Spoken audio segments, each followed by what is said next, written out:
On today's episode of Things That Criminally Haven't Gotten Another Season Yet, Sis and I are gonna talk about something pretty rare. Yup, a mutual favorite of ours. Which means that there shouldn't be any fighting this time. Right, Sis? Right, Sis? Sure, whatever you say.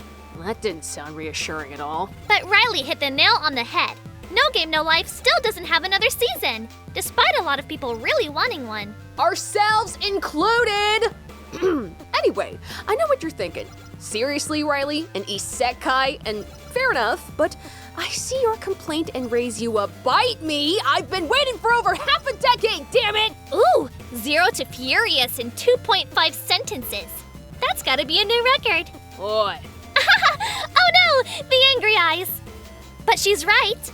We've been waiting a long time for more of Sora and Shiro's adventures. But what is it about No Game No Life that enchanted people so much? Unfortunately, if we were to honestly sit here and break down every reason in one video, we'd be here all day, so I guess we've got no choice. Looks that way. We'll do this as a series. No Game No Life's road to isekai royalty. It'll be fun. Hope you're ready to tune in. She's Riley. She's Rila. Ascente!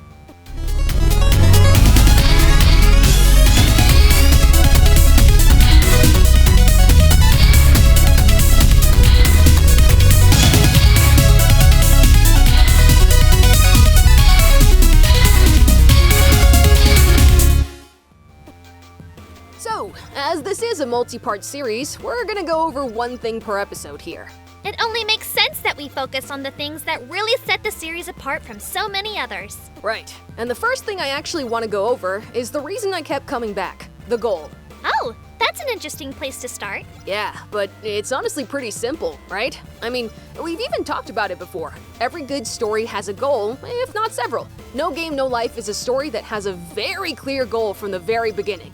And I think it goes a long way towards setting it apart from the other majorly popular isekai out there. That's true. A lot of the other isekai aren't really as goal-driven that way. They focus more on taking the character and dropping them into interesting worlds. And incredibly similar ones at that, let's be honest. Yeah. Well, it's cute that they try, at least. Alright, so anyway, most other majorly popular isekai revolve around engineering scenarios in this new world for the characters to respond to, and there isn't always a clear goal from the very beginning. Yep. Oh, but there definitely are other isekai with a goal. Overlord comes to mind. In fact, the goal of that series is pretty similar. Yeah, still, even going with that example, the goal might be there, but there isn't really a clear path to it. Good point. Actually, you could even make the argument that the whole show was about building up that goal. Right? I mean, take a look at Overlord again since you brought up that example.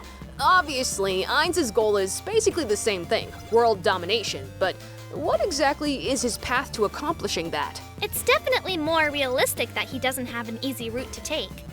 But you don't even really know the goalposts. Meanwhile, what's like the first thing you learn in No Game No Life? That God is a troll? Well, yes, but that's not what That they have access to the most advanced non-VR games ever? That is a good point, but no. Weird and extremely uncomfortable brother-sister relations? The hell? No! Look here, you smartass! Kidding! You mean the 16 races? Yes, the 16 races. There's your goalpost, right there. Now, the show doesn't exactly set up that those are the goal right away, but it becomes apparent pretty quickly. Like, basically right after Sora and Shiro become the new kings of Elkia and talk to Tet, actually. This is something that a lot of my favorite series do. There's an end goal and a series of stepping stones to get to it. Want to compete in a tournament? Collect a certain amount of a special trinket to qualify. Want a wish? Collect these magical artifacts. Want to challenge God to the game of a lifetime? Conquer all 16 of the world's civilized races. The goalposts couldn't be clearer. And that makes for a great way to hook an audience. Almost right out the gate, you know exactly what the series is working towards. It's set up really well. And the show takes its time with that, letting you get into Shiro and Sora's heads so you understand their motivation for going this way with things.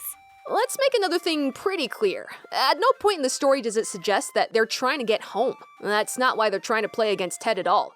But I think we'll get into that stuff in a future video. But back on topic, it works so well here that you could even totally miss that Sora and Shiro spend most of the season conquering just one of the other Exceeds. Yeah, they basically become the kings in the first cluster of episodes. Then, they spend most of the rest of the series trying to figure out how to take over the Eastern Federation. They don't actually conquer Avantheim and the Flugels, just Jibril. And she left her homeland, so there's still a whopping 14 left. But all of this is entirely deliberate. Think about it. No Game, No Life is a series about what?